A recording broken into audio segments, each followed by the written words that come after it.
Hey, welcome. If it's your first time visiting, and if you're a returning visitor, welcome back. I'm Debbie, and I talk about gadolinium-based contrast agents, gadolinium deposition disease. I am a patient. I'm not a doctor. I'm not giving medical advice, and I encourage everyone to do your own research. I was injected 4 times with the gadolinium-based contrast agent, and my body just went rogue.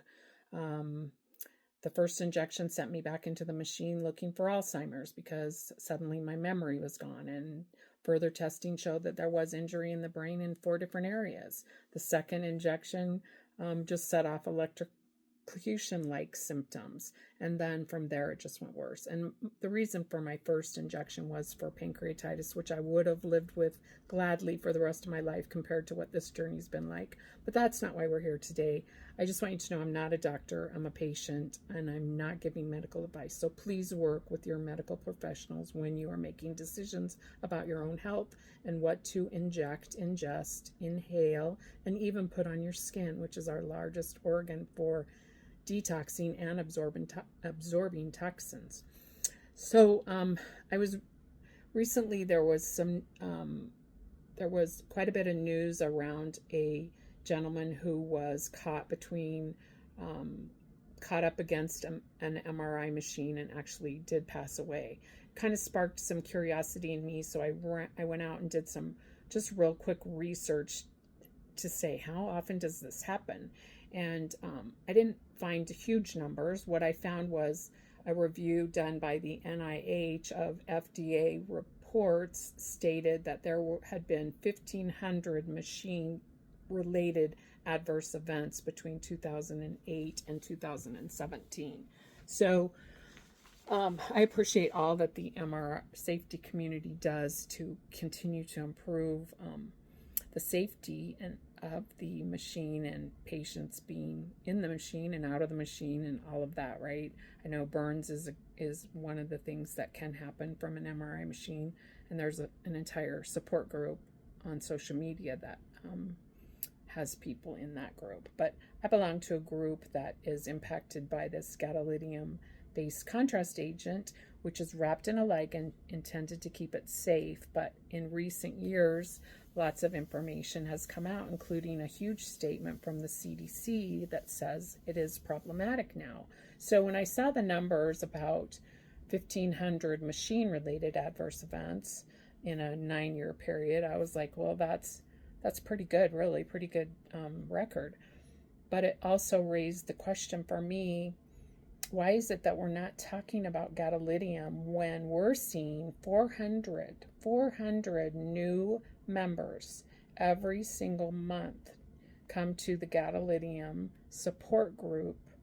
And that's just one group. There's multiple groups around the world, but one group is seeing 400 plus new members, and not every member has been injected or has had an MRI with contrast. Some of them are coming because they've been prescribed an MRI and their doctor wants to use contrast and they're seeking more information, which kudos to everyone. And what I would say to anyone is go out and read the CDC statement or download a medication guide from the FDA website and then read that information and even have an open dialogue with your medical professional before you decide what you are going to inject into your body. That's the whole reason for this post, right? Is 1,500 over a 9-year period when it comes to machine adverse events versus the contrast that's used, 400 new members every single month.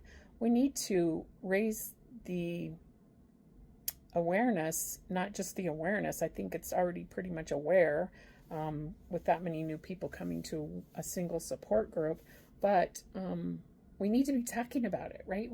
There's no approved cure or antidote to effectively and efficiently get this metal out of your body that's creating some kind of chaos that patients deserve, because no one deserves to be sick. And research is out there on PubMed, and it says it's impacting the mitochondria. It's impacting, I just was recently diagnosed with a heart condition, and a ton of research when I went out there that talks about heavy metals and heart conditions.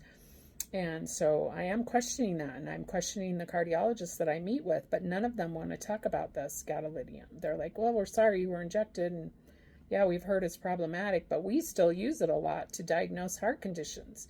And I understand it's the only thing really that they have to use, but if it's causing chaos and injury and inflammation, which there's inflammation about the mitochondria, I think I mentioned a couple other things, but there's all kinds of research out there as it's related to mast cell activation and cytokine storms and all kinds of things. So if we could we just be curious? Could we just be curious? Could we start asking new questions in different ways?